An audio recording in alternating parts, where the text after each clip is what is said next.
Hala, sinira na yung... Hoy! Wala pa tayong pambili niyan, ha? Dahil napupunta sa pagkain at saka liter sand mo. Hmm. Hmm? Hmm. Psst! Tama na yan, ha?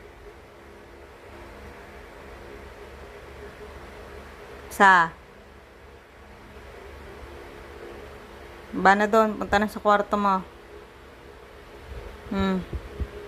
Tara sa tulugan mo.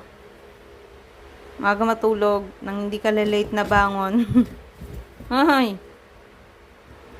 5:30 tayo gigising. Sige ka. Tulog na doon na maaga. Baba na. Kagat. Shh. Aba, nalaban. Ano mo, naka-camera ka, oh. May